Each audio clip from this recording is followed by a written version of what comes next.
with Fresno State, and I'll dive into that in a hot second for you. Of course, my Patriots ended up winning, so I'm doing a little bit better after that little break. And then I went to the Sharks game, and I'm going to talk about that more in depth later in the show. I went to see the San Jose Sharks play my Boston Bruins. The only time I will root against the Sharks is when my Boston Bruins are in the barn.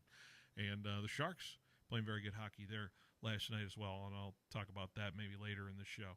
But I wanted to clear it out here because we are here at 3:07 right now on the dot. I'm sure a lot of people have a lot of thoughts about Fresno State and the way things went on Saturday night in a 28-17 loss to Utah State and essentially eliminating Fresno State from the Mountain West championship game. Bulldogs will not play for a Mountain West championship in the final year of their time in the Mountain West. It'll be Pac-12 after it's all said and done the next season.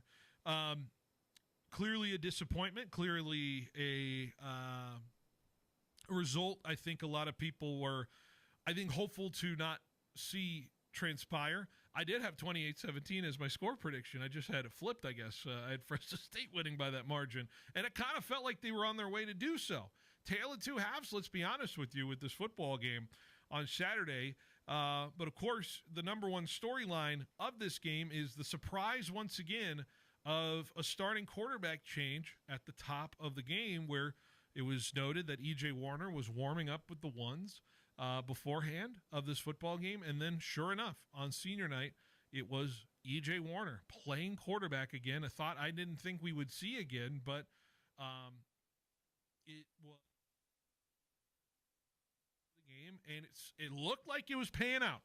It looked like it was paying out for a little bit there. There were some deep balls. The deep ball right before the two-minute warning or right before the end of the first half was a phenomenal one. I thought it was his best throw of the year, to be honest with you, in getting some time and throwing to the middle of the field and finding Jaleel McLean to score the touchdown. It was right in front of me. It was fantastic to watch. But outside of that, then the defense had some issues stopping Utah State. The offense had issues getting into a rhythm against Utah State, and the second half really just collapsed downhill like a boulder. It was a runaway train of Fresno State making mistakes on penalties, Fresno State making mistakes in terms of throwing short of the sticks, and the Bulldogs became a product of what we were hoping they weren't be, which was inefficient offense and a defense that was making too many mistakes on there. And I know everyone can point to, oh, God, there was another turnover in this game. Right after the turnover that we thought could flip momentum from this Bulldog side, EJ would like to obviously have that throw back, but I'm not saying that is the end-all, be-all of last night's or Saturday night's game in terms of it. It was a team that got outworked by what Coach Entz described as the best football player in Mountain West, and I said it as well. He said the quarterback for Utah State is the best player in the Mountain West Conference today, and I agree with that sentiment. That guy was battling all throughout that football game, and Utah State showed why they are a dangerous team. But of course, it raises questions after zeros put on the scoreboard for the final two quarters. I think 19 total passing yards the last two quarters. I think Rayshon Luke only had 5 carries for 74 yards total in a game where you saw him break out a big one in terms of a big touchdown run. Why was he not more involved after that? To be fair, though, 4 other carries for 4 yards ain't going to really cut it for you. No running back had more than 10 carries in that game on Saturday. It just seemed like a team that got stuck within its own self and could not quite bring its head out of it in terms of the mistakes that were made consistently. And, of course, the number one storyline out of this game wasn't just the play on the field, but it was the way that was addressed from Coach Entz after the game. Everyone knows from all the different media outlets that Coach Entz was very apprehensive to say anything in terms of the quarterback decision-making and what was determining him to go back to EJ, citing nothing in terms of a response other than to say it was a team loss and we lose as a team, the way we play as a team, and all that kind of stuff. Very generic coach speak for the 4 times he was asked that on Saturday. I want to be very clear. Coach Entz had his presser today, and before we dive into your guys' thoughts over there on that side, I want to afford Coach Entz the opportunity here on our air I have a full unedited statement from what he said about the quarterback position from Saturday and explaining to us why he was very cagey in his responses to Saturday, and I know he is occupied in the thought that he doesn't want his statements to be put out into 15, 20-second sound bites. So he came out with an opening statement on the quarterback position today in his press conference, and so here it is. You know, I know on Saturday evening I kind of sidestepped the quarterback question from the majority of the people in here. Let me give you a little background. And again, right, wrong, or indifferent, I'm going to give you a little bit of who I am. Matt Entz probably leads with his heart on his sleeve a little bit.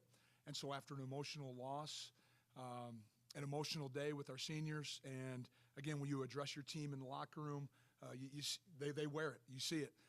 I didn't want to come in here and all of a sudden be hijacked by my emotions and say something that I can't take back, because at the end of the day, I'm the one that needs to communicate with these student athletes. I'm the one that has to communicate with their parents. In this landscape of college football, I communicate with their agents.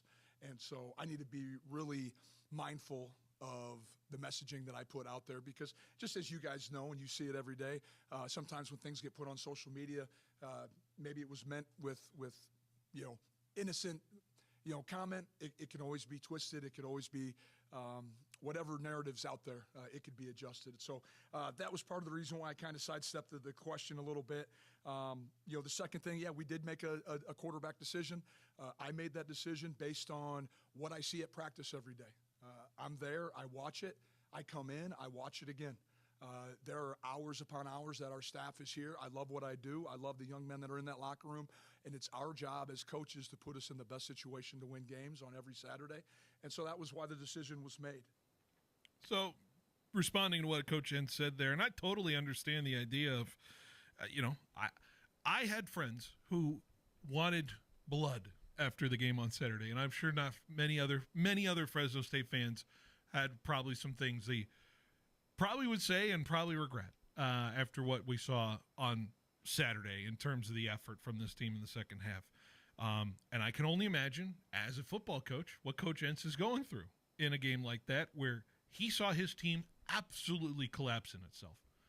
In a team that he fully believes was capable of getting to a Mountain West championship and winning it this season. And to see that kind of talent waste away 2 quarters of their whole season down the drain, I would imagine the anger and irritation and annoyance and frustration and the embattled feeling of, how do you explain that? When you know you back these guys all you want for all the season, you have been protecting this team all throughout the year, and I'm trying to just go through the psyche of Coach Entz. And let's be fair, and I'm not saying this is the determining factor in all of it, but we are getting close to signing day. That is next Wednesday. There are tenuous decisions to be made on the determining of the future of this program based off of players who would like to come play here and are paying attention to every word that's said out of this program, especially from the head coach. I'm not ignoring that fact. And so I don't think he's ignoring that fact either. And I understand Coach Entz being very protective of his words, but there is, I think, a responsibility to at least address the answer of why. It doesn't need to be a pointing finger situation. It is just own the decision. And I don't think he did. He owned it today, and that's fine. At least we have an answer instead of moving on. He hasn't determined who the starting quarterback is this Saturday. He is non-committal to that fact, and we'll discuss that later. But I think he realized his tone was not the way it was supposed to be conveyed on Saturday, coming from a highly emotional place right after a football game that was lost that Fresno State frankly should have won. And, we see it in different atmospheres. The coaches that come up to those podiums and say some dumb things and get some dumb decisions made, and people start reacting crazily outside of that. At least Entz compartmentalized it and brought it back in. But I'm wondering if that's what this fan base wants, or if they want the animated coach at the end that gets crazy. I don't know Entz to be a guy who does that. Entz is a calculated person. He is a guy who understands that every word he says is hanging on the thread of what everybody is paying attention to. And so I get why he went the way he did. Was it right? I don't know. I think it wasn't. For me, I think the explanation needed to be said. It wasn't a pointing a finger situation. It quite simply was, why did you go with him? And if it was, we liked him in practice and we went with him, I think that would have been an acceptable answer on Saturday. Is it explainable of what happened in the football game and why it went disastrous as it did? I think the finger can be pointed equally on both sides. It's not EJ's fault that we lost this football game on Saturday. I think it's an equal blame in every department of how Fresno State operated on Saturday, especially in the final 2 quarters. So I know I went a long way on this, but I wanted to make that point today in terms of it, as we are now 1 game away from trying to get to an 8-win season. But I said a lot of things. I don't know where you guys have your thoughts on this whole situation with the quarterbacks and everything like that, but I got to imagine you share some thoughts, and if you have some other parts of it, I'll go to you guys in terms of what you think. Yeah, I thought that the decision was, it was weird in the moment. I texted you. I was like, I didn't know EJ was starting today, and that was a surprise to me. But I could see the perspective of maybe Conklin didn't really give you much on the passing side of the ball, and therefore you thought you need to go back to EJ in order to have some semblance of a passing game. What I think that turned into was Entz had he thought that he could pass the ball a lot more, and therefore in that second half, when in reality they should have ran the ball more because they have that 10-point lead, they started to pass the ball. You had the interception in the third quarter, and then the defense wasn't able to stop the opposing team as they were able to save the Fresno State Bulldogs over the last couple of weeks. And so I think the decision is whatever. It was fine for me, but it also changed what the thought process of what the team should do on offense did, or how that changed as well. And now you have a loss in a game where you shouldn't have lost, and now your Mountain West Championship hopes are over. But we'll see how this translates into the next game. What can you realistically take out of it? Otherwise, I don't know where they're going to go here. What do you got, Jorge? I just think I felt like at the first half, especially at the end of the first half, they score. They're up 17-7, was it? I think it was 17-7. Yeah. I thought we were, in the championship already. I looked at Stephen Hicks on the field and said, I did the Vince Carter, because I thought this defense was not giving up. It's over. Yeah. I really thought it was over, and I want egg on my face. I want to give it up to Utah State and their coaching staff, because they neutralized that defense. I knew exactly what to do.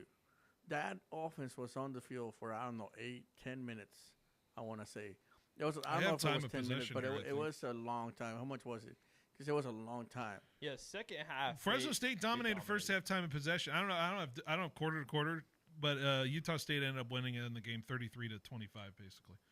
34-25 or 26 if you want to go there. But that made the defense tired and made them look, a little bit lower me down a little bit. Yeah.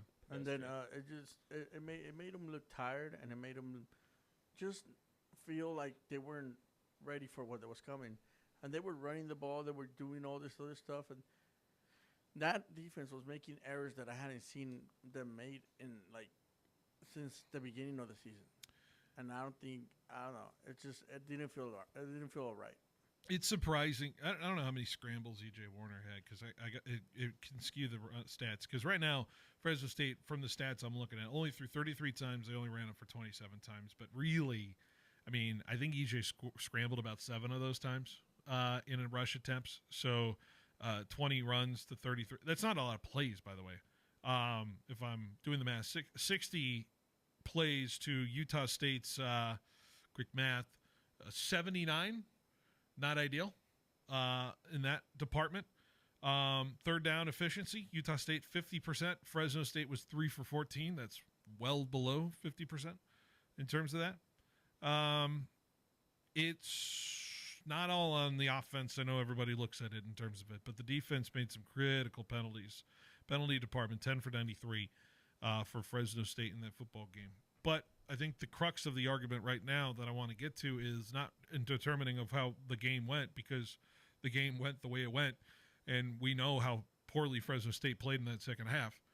The question everybody has is, was Entz's response to the questions I think a lot of people had. Is that the right? Does he have the right to have that response? And is his response today something that maybe quantifies something that Fresno State fans can take and say, okay, I understand now? Or are Fresno State fans right to still be kind of spurned by how that all went down on Saturday? I think his response today was fine. I think, when you're in the heat of the moment, in the way that you are, a loss like this is going to irritate you regardless. It's just how you convey that. And, at least he came out today and was able to talk about why he sounded like that in that aspect. But, I think what he said today was fine. What do you think, Jorge? Yeah, I know some coaches that wouldn't have even said, apologize. Yeah. They would have just kept going with what they were doing. And Tedford? well, him and other people that I've interviewed. Hey, we love Tedford. We love Tedford. No, but yeah, you know how KG was. Oh, he had a poker face like no other. It was different, yeah. Well, now that and he has been non-committal to the quarterback now moving forward, and maybe that was the way to play it. It's 2 times now that he's told the media that somebody was starting at quarterback and somebody else ended up starting. Like, it's just kind of, and then, we are not making anything up. It's what he tells us, and then I don't know if he's using it in a certain facet to get some sort of spark out of some players, and then things are determined a little bit later. But it's an interesting, like, logic ladder to follow in terms of why he says something at the beginning of the week to then now go to a different quarterback. And by the way, in both of those situations, I'm just pointing it out, the Fresno State Bulldogs are 0-2 when that quarterback change happens. It's not like I'm making anything up there. It's 0-2 going into those situations. So I don't know if that's like something that can fly here and can really necessarily fly. And maybe you don't have – maybe it's just the fact is they just didn't get the personnel at quarterback this year to feel comfortable enough to say that we had a – no doubt bona fide starter. Fresno State is obviously recruiting to that way. We know what's coming.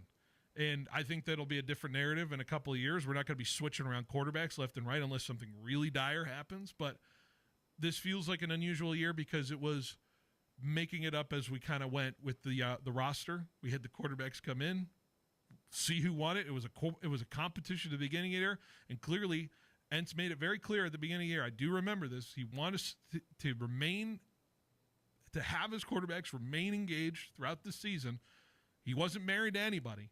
He just made a start with EJ, but wanted to make sure all the other guys were ready to go, and EJ was feeling the competition throughout the year. So maybe he was telling us the whole time that this is how he was going to operate, and we just didn't listen. I don't know. Maybe that was it. So. Yeah, and I don't want to put words in his mouth, but, sometimes coaches do that just to get the game plan set in that specific way, but I look at EJ and I look at a quarterback like Carson, and I think to myself, is there that much of a difference between the two quarterbacks to where you're going to do that, So, yeah, it is definitely confusing, but overall I still think that the season that Entz has had is a very good season. It's just those two situations still to this day are very confusing, and I think it'd be right to say it's confusing to anybody out there.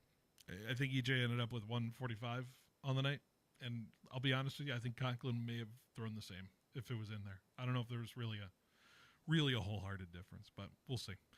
We'll see you to start Saturday. That'll probably be a tomorrow conversation because we only got one other show, and we got to get a lot more stuff. But, interesting stuff with Fresno State.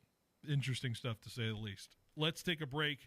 We got some other stuff to talk about, including NFL weekend. Who's been naughty? Who's been nice? Next, stay with us. Behind the Bench rolls along on 1430 ESPN.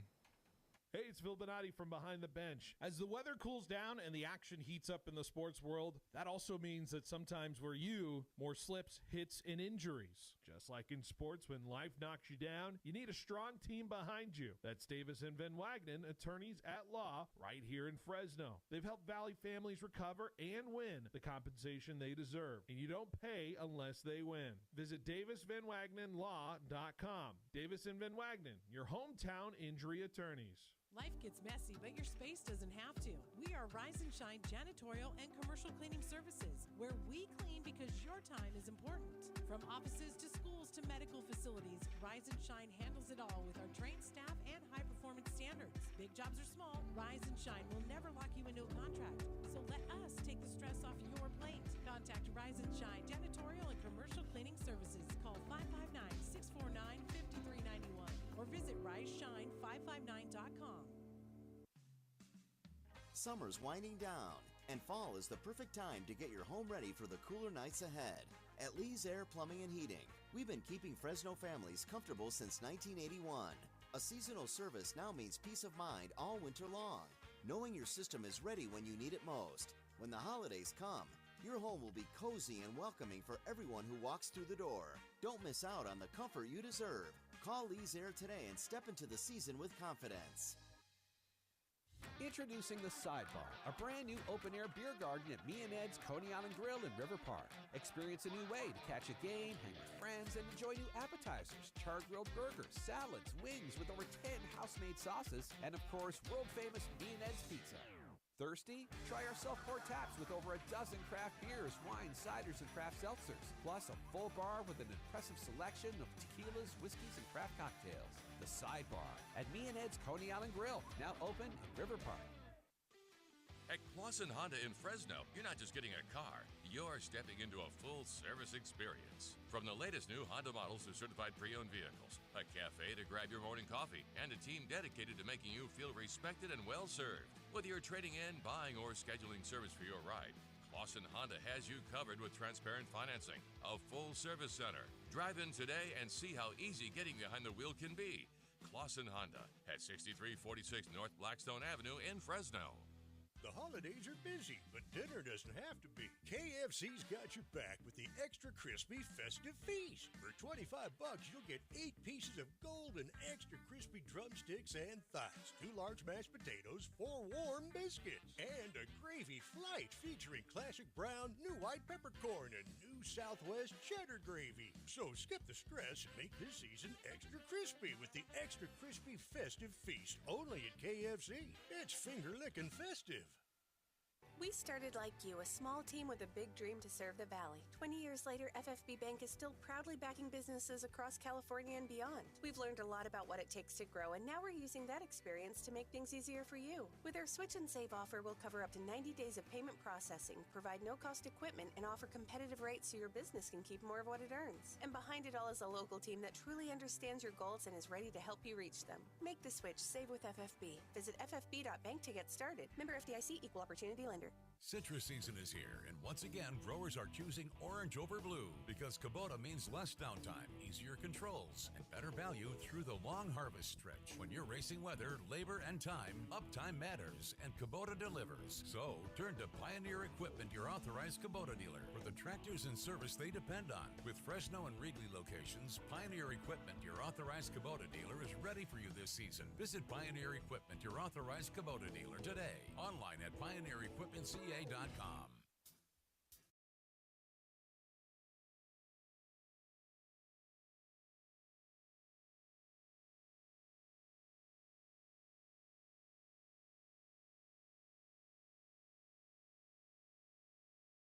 Sports leader. What a sports weekend we had, though, in terms of all of the different NFL action we had over the weekend. Of course, how about them Rams? How about them Rams last night in terms of their win? Are they the best team in football? I think clearly they're the best team in football, right? Yeah. Clear and away. Yeah. Their defense is playing lights out. I think that was the one question mark coming into this year. Like, was their defense going to be that? But, I mean, their defense is playing lights out. Offense is obviously great as it is. I'm not ready to say I told you so, but been on the Rams for yeah, you have, for quite some time, and I still feel like I'm a truth teller when it comes to this Rams team, but we'll see. Injuries, Stafford's old. You never know. There could be one bad hit, but he's been protected very well. In terms of it, it's going to be interesting to see how they navigate the final 6 weeks of this NFL season. Yeah, for all that talk they had about that back, right? It hasn't come up at all. You know what? Anytime there's a quarterback with a bad back, I'm ready to bet the house on him. Unless his name's Aaron Rodgers. And guess what? They're gonna lose in the first round of the playoffs. First round? They're not even gonna be in the first round of the playoffs, Jorge. So joke's on you. They got the home field. Joke's on you because they're gonna lose before that. Who are they losing to? Who's beating them? Cardinals. Wow. And we already beat them once. So. Yo, yeah, you're doing that. You're doing that still. Believe in the Niners. All right, we'll talk Niners in another hour here. Let's save it. Let's save it. All right, let's do some who's been naughty, who's been nice. Jorge's always had the grace of determining where we go first in the who's been naughty, who's been nice side of thing. And we'll continue that. Sorry, Tanvir. Jorge, where are we going first? You guys have been interesting, nice. So let's go. Who's been nice? Who's been nice? All right, let's give a little kudos, some nice stuff. Let's go. Jahmyr Gibbs. What was he, 260 on the ground or all-purpose, like 3 touchdowns, like 11 catches, how about 59 spot in fantasy football? And literally every ounce of that production needed for the Lions to win that game against the Giants, which I don't know if that says anything about how bad the Lions could be this where they're at right now, struggling to beat a Jameis Winston Giants team, or if Jahmyr Gibbs is that much of a dude in terms of it. But I feel like I have a privilege to watch Jahmyr Gibbs every week, like other people who are alive in this day and age. And what a joy that game was. Totally, by the way, avoiding 2 years ago, I got Alvin Kamara in that Christmas game. I remember it and it knocked me out of the playoffs, and I wanted to just give up football after that. No more. I got vengeance for it. So Jahmyr Gibbs is the new Alvin Kamara to me.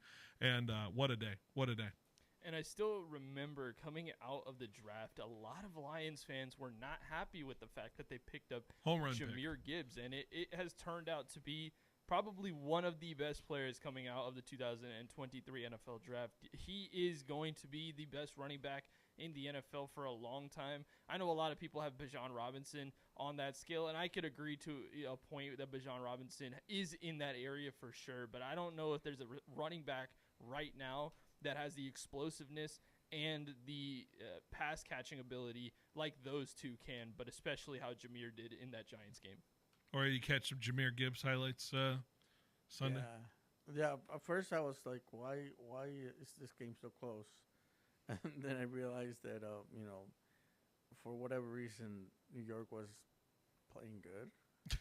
They're great, man. Hey, it's the Jameis effect. Jameis, man. Jameson was doing well. I mean, yeah. I don't know. And then all of a sudden, like, I was like, this thing's gonna go overtime, and that kid is different. That kid is something else, And I think I remember him from Georgia Tech. Yeah. Being in Georgia Tech, and he was different then. And then when he went to Alabama, he kind of got lost in all the Alabama stuff. But man, he from back then he had potential, and now he's showing it. So he's gonna be definitely a star. Here, Gibbs, second player in Lions history of multiple 45-yard rushing touchdowns in a game. Barry Sanders did it in '97 against the Bucs. And how about 44 career touchdowns scored, second most by any player before his 24th birthday in the National Football League history. He ties Moss at that mark. Only Barry Sanders had 47 before his 24th birthday. We are seeing the second coming, I think. Dare I say. I'm not saying in style of running, but just in terms of production. When he hit that sixth gear in that overtime run, oh my goodness. Yeesh. Couldn't believe it. Let's go to my Benatti, and there's some bad situations in the National Football League, but I am starting to really, really feel it for the Vikings here in terms of it. And that game yesterday, I think, is clear and evident of why quarterbacks matter in this National Football League. And it is as much of a whiff, I think, in terms of what they went for and went all in on as anybody. The way they have deteriorated as a franchise in the last year and a half now, since where we were, week 17 last year when Sam Darnold was getting carried into the locker room like a prize fighter for what he did, to where we are now, where J.J. McCarthy literally could have spiked the ball every snap and had a better QB rating than what he did on Sunday. It is a bad place to be a Minnesota Viking right now. That fandom is... I can't even explain it to it, and I don't know if there's a worse quarterback situation in the National Football League. I know there's the Jets out there. I know there's the Raiders out there, but I am way down on what the Vikings are doing right now. Yeah, and to take a 10th overall pick on that quarterback, which for me, he had like a second-round grade. I understand a lot of quarterbacks went early. Michael Penix went 8 in that draft, and I think you could argue that is a bad situation as well for Atlanta. But I think that this team has everything it needs around it to be successful. You have a great tight end in TJ Hawkinson. You have, honestly, 3 good wide receivers, Jordan Addison, Justin Jefferson. The running game is good. You got Jordan Mason in the offseason, and I just don't understand he doesn't have the accuracy that you would want out of a quarterback taken top 10. He's getting like Josh Rosen vibes. Like, we're going there. I think we're going there in terms of a career right now. Like, it's going to be interesting how he ends this season off, and then going into the draft, how they are going to look at it. Because this year's draft has a lot of quarterbacks, but they are also iffy as well. You know what that's a good news for? You know who's a big winner in that kind of iffy draft situation? Guess who's getting paid this offseason? Right. Mac Jones. Yeah. Like, congrats. He is the big winner of, like, this whole season in terms of it. McCarthy, by the way, 6 straight games to start his career with throwing an interception. That ties to Sean Kaiser. And not somebody you want to be tied with. He needs to throw a pick in the next game, even though he might not even play, to tie Zach Mettenberger. Only one quarterback above that, and Blake Bortles threw an interception in 9 straight games to start his career. But hey, Blake figured it out for a year, you know. And For a year. And let the 9 comments start ringing out again. Right. Jorge, anything on the Vikings? Just when I saw him throw one interception and I saw him going to the bench, I was like, bench him. You need to bench this kid. He needs more time to develop, or he needs something. And having him out there just getting destroyed by this team that's way beyond, this defense that's just way better than what he's gonna, that he's facing it at all. And he needed to be benched. Hey, I'd rather have the next guy I'm about to talk about than J.J. McCarthy. I'll tell you this. Yes, my next but ice. How about Shedeur Sanders? First Cleveland rookie quarterback to win his first start since they moved back to Cleveland. Like, they had a lot of guys. They've had a lot of guys, a lot of names. Even Baker Mayfield, probably the best Browns quarterback in the last 25 years. But nobody has done what Shedeur Sanders did, which is that Shedeur Sanders, I'll give him props. It is the Raiders.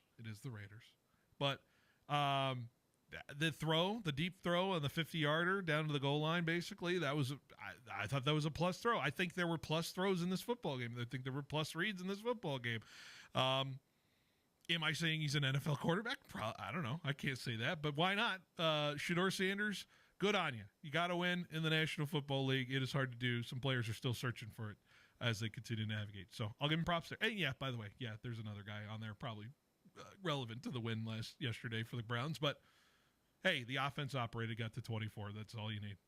Yeah, the conversation about Shedeur Sanders has been very odd ever since he got drafted as late as he did. And I always thought he was better than Dylan Gabriel. And I think that if you look at the game that happened yesterday, I think he's shown now that he should be the starter for the rest of the season, even though it is the Raiders, and the Raiders are futile in any sense of the imagination on their defense. But I like what I saw, even on the throw that like Judy fumbled, which was hilarious, by the way. Oh my God. That was a good throw. He got out of the pocket, just threw a bomb down there, and I like what I've seen out of him. So I'm excited. He will be the starter for next week's game versus the 49ers. Make you nervous? I don't know. The only thing that makes me nervous is Myles Garrett on that team, but just don't hurt Purdy. We'll see. We'll see how that goes. Or hey, Shedeur. Yes, good. Yes, yeah, I think it's good. We're buying. Good for him because he was not given a chance, and he was. I feel like he was kind of like just thought that he wasn't good. Yeah. I don't know. Maybe he wasn't ready for at the beginning, and after being in the team for so long, and now the plays, everything. You've been in this offense for some time. Now you're ready. I don't know. It makes a difference. Starting week 11 or week 1? Yeah. So I'm glad he's doing it because he's definitely got talent, and I think he's got potential. for sure. Let's go to my next Benatti. That goes to the Colts defense or Colts offense against Kansas City. How about 4 straight 3-and-outs to close the game, including the start overtime, giving Mahomes the football back. And you just needed to run a little more clock in this game, just sustain a little more offense. And we've been prolific. We talk about this prolific Colts offense. This Colts offense who, by the way, I saw a stat, was 21 for 21 this year in terms of goal-to-go situation touchdowns. We're talking like the highest efficient offense out there. Jonathan Taylor only able to muster up 58 rushing yards, which was his second lowest this season. The other one coming in the loss against Pittsburgh 2 games ago. To not sustain anything, 4 straight 3-and-outs when the Chiefs needed every ounce, every second to tie that football game up. Kansas City, maybe I'll give them props on the defensive side as too. But if you're going to be considered one of the great offenses out there and the highest efficient offenses, go get a dang first down out there. And the Colts couldn't do it. And so, I'm not saying fraud watch or anything like that, but that does tick them down a little bit for me as far as the team can trust, because they couldn't find a way to just get a few first downs to close that game out. I think this has happened to so many teams where I am feeling high on the team. They have a tough matchup where they can really get bumped up in my personal view of them, and they just collapse. They had 4 straight 3-and-outs to end this game in the fourth quarter and overtime, and that is just unacceptable if you want to have any type of playoff success. Sounded a little like Saturday. Yeah, right. And I truly think that the game plan into stopping this Colts team has really been figured out. If you can stack the box and stop Jonathan Taylor and be very good in man-on-man, man-v-man coverage, I think that that's the way that you beat this Colts team. But otherwise, this is just something that they're built on, this Colts offense, and it is just a bad showing at the end of this game, especially when you have a 20-9 lead with Kansas City fumbling the football heading into the fourth quarter. What do you got, Jorge? I think this is more of a Kansas City defense being better than the offense. Give them credit. Yeah, you can give them credit a little bit. For sure. I mean, Colts offense has been really good throughout the entirety. I thought it was one of the best ones in the NFL. And they still can be. It's just that's just a bad hour. That's a bad hour of football that they put together against a tough defense, right? And you cannot do that in the playoffs if you're going to want to win football games. But it feels now that the Colts are no longer that big team that we thought they were. They got some tests. And then they got some tests coming up. Definitely, you know, those tests have been putting them to their flat to their. There's a team in Houston they're ready to play here next week. It's going to be. that's going to be rough for them, and I think that's going to. Show us who they really are. Yeah. They got 4 divisional games, which could go either way. 2 at Jacksonville, 2 against the Jaguars. Yeah. Then they play at Seattle. And they got your Niners. And then they play the Niners on Sunday Night Football. That 6-game stretch is going to be crazy for them. Yeah, that's gross. I'm looking at the screen right now, and that does not look right. It's a weird schedule. It's a weird schedule. Schedule makers were cooking on that one. All right, last but nice. And come on, how about them Cowboys in a comeback effort, trailing by 21, tied for the largest comeback win in franchise history. I swear they probably should have had a lot larger comeback than that, but 21 points, largest comeback ever. Last time they did that was at the Rams in 2014. Eagles' second worst collapse in the history, and it was such a strange game too, because that game felt like it was 5 quarters. It didn't feel like 4 quarters to me of football. It went as long as it possibly could in terms of it. Twists and turns. Brandon Aubrey missing somewhat of a routine 50-yarder. That was just really strange in terms of it. It really felt like the Cowboys weren't really going to get into this thing. And then it just became like a bad coaching affair down the stretch of that game in terms of it. But credit where credit's due, man. I'll present this scenario. I know Matthew Stafford's the front runner, but let's say the Cowboys rip off what they rip off and go 7 straight here and get into a playoff conversation. I mean, I am not out on Dak Prescott being an MVP candidate here if that happens. I'm just pointing that out right now, bookmarking it. But the Cowboys win, saving their season. I know they got another big one Thursday. I'm putting the Benice list ending with the Cowboys here. I think this is a good entry, but I also want to say that I think the Cowboys tried to lose that game as hard as they did. The 4th and goal. What are we doing? You force a fumble on Saquon Barkley. You get 5 plays, and you have to punt away. And then you get the fumble recovery on the punt, and you go 4 and out on a 4th and goal. Thankfully, their defense, which we have just grilled this entire season, came up with a stop against this Eagles offense, which has become a real issue now in second halves. They could be on the Bonatti list. They get a field goal at the end of the game. I think this is a very good win for the Cowboys. George Pickens is looking like one of the best receivers in the NFL, but I can't get past how many times they tried to lose that game, in my opinion. I got a better entry on my Bonatti. I'm changing my Bonatti, by the way, the last one. Anyways, Jorge, Cowboys. How about them? Cowboys. This is the team that lost to the Cardinals, to the Panthers. They lost to what was the other team? Those NFC South soon-to-be champs, Carolina Panthers. They lost to the Bears team, and now you're telling me that they beat the Eagles. Cowboys, are you good? Are you good? They almost beat them the first time. Cowboys. Week 1, it was they needed to stop there. CeeDee Lamb catches the ball and they're set up, ready to roll. I just don't understand what the Cowboys are like. Are you good or bad? Just pick a lane. I like it when they're good. I like it when they're good. They're completely 500. I'm fine with them being good, but I bet you next week they're going to go in somewhere and lose. And then that's just how their season is. If they beat the Chiefs on Thanksgiving, I'll be on the hype train. But I still can't, for some reason, trust this team just because how bad their defense was for the last couple of weeks. It's a short week against a tough Chiefs team. I don't know. I don't know. I'm going to go my last Bonatti entrance because we got to wrap it up here. But I'll just go right to Eagles Twitter. I had Raiders here, but I'm just going to go right to Eagles Twitter because I've been seeing Eagle fans just go out and complain that I'm going to have to I really have to watch this team win another Super Bowl. This stupid team, they're so done with their team, even if they win football games and get to the playoffs. Eagle fans are like, I'm losing the logic in terms of what Eagle Twitter is turning into. It's fascinating to me, but also get it off my timeline. Yeah, I know a couple of Eagles fans in my friends. I don't know if you're liking them or anything like that.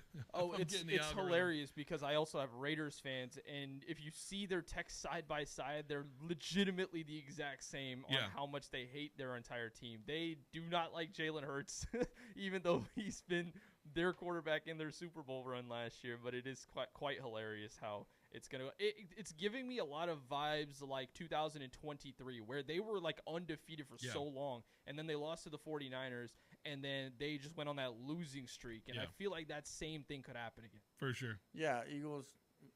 I don't know. Eagle fans. Eagle fans. They wanted to fire the coach a few weeks ago. Then they were like Super Bowl winners, and now they all of a sudden they have no idea what to do. Crazy. So, they're crazy. They're all crazy. We're all crazy too. Anyways, let's take a break. That's the Bonatti Benice list for this week. We got to wrap it up here. Let's go wrap up the hour next here on 1430 ESPN. Football fans, it's Phil Bonatti with Behind the Bench. The season is heating up, so bring your tailgate to mid-season form with Grocery Outlet in Kerman, Sanger, and Fresno Southeast, Downtown, and Northwest stores. Stock up and save big on quality meats, snacks, drinks, beer, and wine. The same great quality, but always at lower prices. And while you're there, enter the Tailgate Ready contest to win 2 tickets to the next Fresno State home game, plus $100 for your tailgate. Only at Kerman, Sanger, and Fresno Southeast, Downtown, and Northwest Grocery Outlets. Football season's here, and it's time to upgrade your home team's game plan with Robinson's Interiors. Whether you're hosting the big game or relaxing after a win, the right flooring can make all the difference. From durable hardwood to cozy carpet, Robinson's Interiors has the best selection and unbeatable prices, all backed by professional installation the Valley has trusted for over 40 years. So give yourself home field advantage. Don't wait for the touchdown. Visit Robinson's Interiors in Fresno and Hanford today. Robinson's Interiors, the Valley's flooring MVP. Fresno County is filled with talent, but opportunity doesn't always reach every student. The foundation at FCOE is just $100,000 away from reaching our $1 million Endowment for Excellence. This fund safeguards life-changing programs, from academic decathlon and career expos to arts, leadership, and college readiness, ensuring opportunities for students now and for generations to come. Join us. Every gift builds tomorrow. Visit fcoefoundation.org/raise to $1 million. Two good friends, two great stores, and one huge parking lot. The Black Friday clearance continues at Fashion Furniture and Lou Rodman's. Fashion has hundreds of items up to 70% off, and 100 more dining room sets discounted with 24-hour delivery. At Lou Rodman's, half-price patio furniture and discounts on solid wood quality Amish furniture are clearly posted. And 0% financing at Fashion Furniture and Lou Rodman's on El Paso across from River Park. Your Fresno State Bulldogs are fighting for that Mountain West championship. There's nothing better than rooting for your Bulldogs as they battle it out on the gridiron, representing your city of Fresno. Bring the whole family and get loud cheering on your Bulldogs at Valley Children's Stadium all season long. Be sure to check out GoBulldogs.com today for information on special events and to grab your tickets for upcoming home games. Go Dogs! On game day, don't just settle for weak snacks. You go big, like a boss. The Butcher Boss brings you the kickoff platter, stacked high with man-sized, fully cooked meats. Tender sliced tri-tip, fall off the bone, pork spare ribs, smoked sausage, fiery jalapeno poppers, already sliced, already prepped. This Sunday, don't just watch the game, own it with a kickoff platter from the Butcher Boss. So call today to pre-order yours. The Butcher Boss, 41 south of Riverstone. Hey, Fresno State fans, the Fresno Suit Outlet congratulates Coach Jeff Tedford, the newest member of the Fresno State Ring of Honor. We're proud to be part of this and other historic Bulldog moments as the official suit provider and proud to serve our community for over 20 years. Score our unbeatable deal: 3 suits, 3 shirts, 3 ties, 3 belts, 3 pairs of socks, and 3 hankies, all for just $399.99. With on-site tailoring and same-day service, you'll walk out ready to win the day. Visit FresnoSuitOutlet.com. Congrats, Coach Tedford. At Citizens Business Bank, we've been taking a personal approach to banking for over 40 years and are consistently recognized as one of the top-performing banks in the nation. Hi, I'm Susan Woosner, Senior Vice President and Manager of Citizens Business Bank in Fresno. We believe in the importance of building long-lasting and genuine relationships with our customers. We want to provide you with the solutions you need to grow your business because your success is our success. Citizens Business Bank, member FDIC.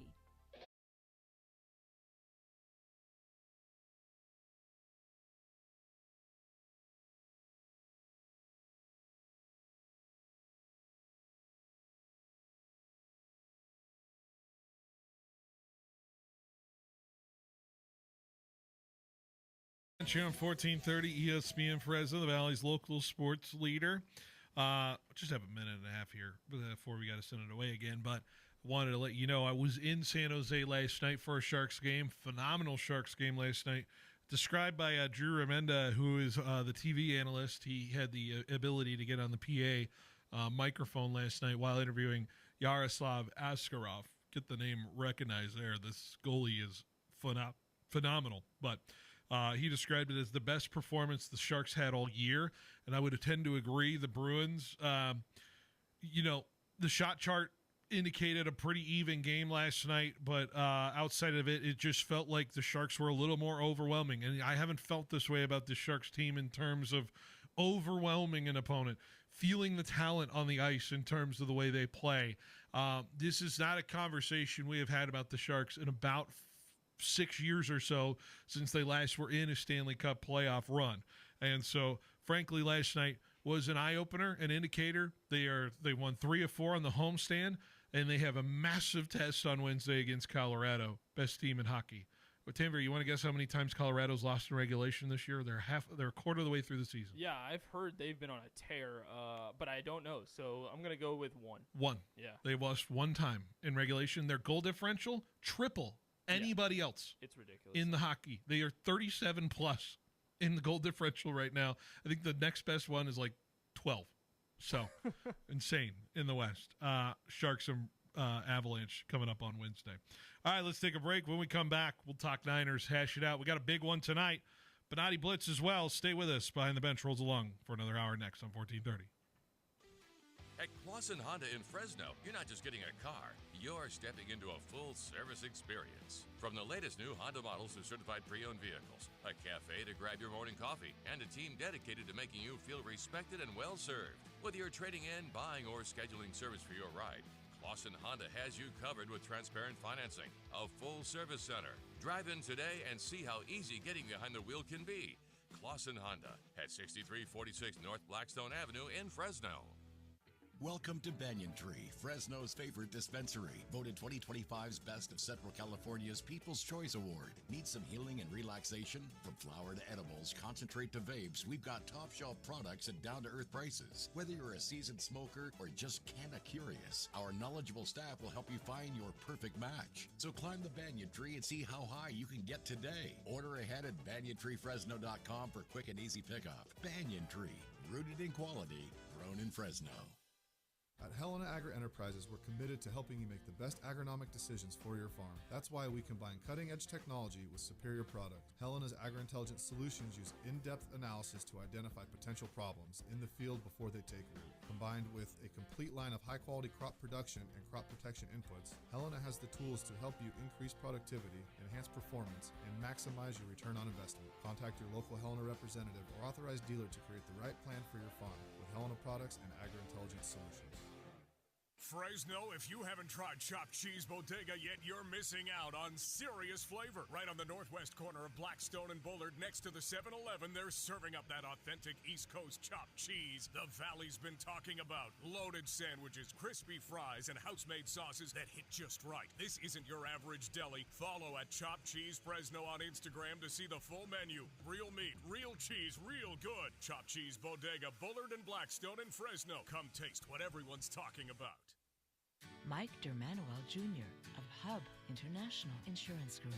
People that have homes, this is their most significant asset, and our job is to protect the assets and to give impartial and good advice. I think our growth reflects the amount of trust people have in us.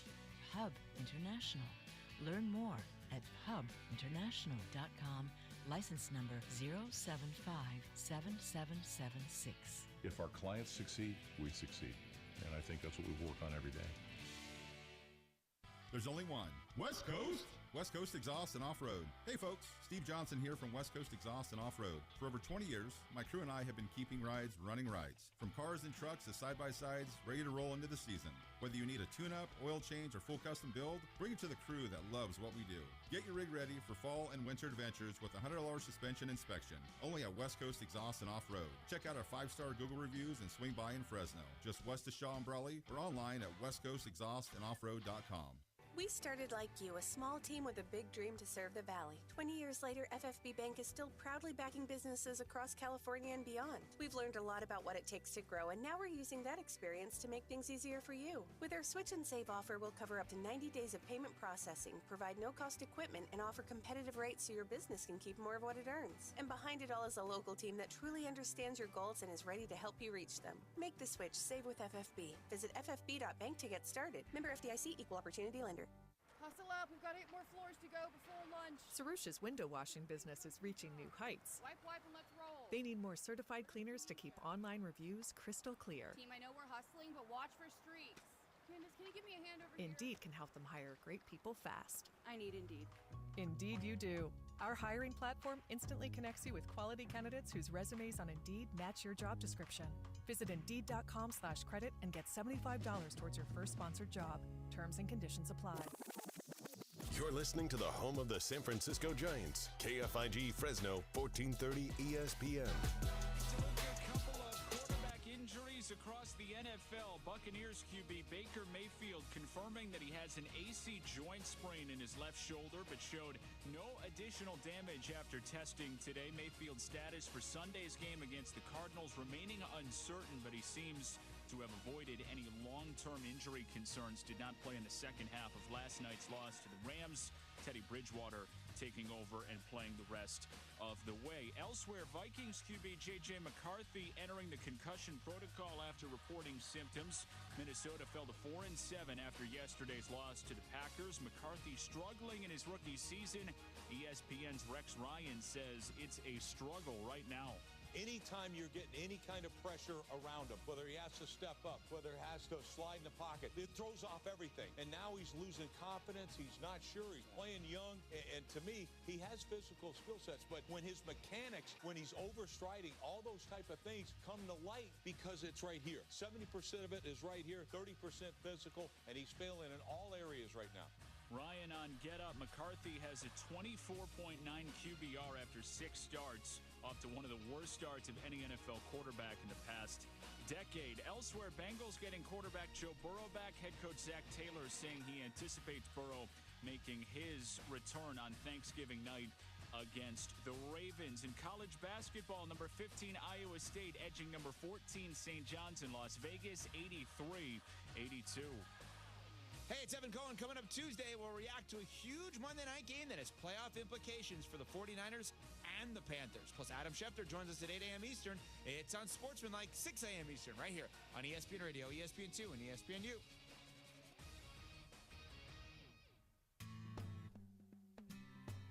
He's got the knowledge. Because once again, I have to come on there and talk about how right I am once again. In anything that it comes to sports. He's got the questions. I'm going to lose it. Are you kidding me? What are we doing here? He's got the guests. The 20th head coach in Fresno State history here, Matt. Is it hard to believe sometimes still the 20th head coach here in program history? It's all moved really quickly here over the course of the last 5-6 weeks, but super excited to be here. Phil Bonatti is the voice for the Central Valley sports leader. Behind the Bench starts now. Brought to you by Helena Agri. That's right. Behind the Bench here on 1430 ESPN Fresno, the Valley's local sports leader. Here on this Monday Night Football coming up in little less than an hour now. 49ers, Panthers coming out to you on 1430 ESPN. And I think we'll break it down here now. The 49ers, of course, getting ready for this football game, a game that they are trying to do something they have not done in, I think, a little over 2 months now, which is win back-to-back football games.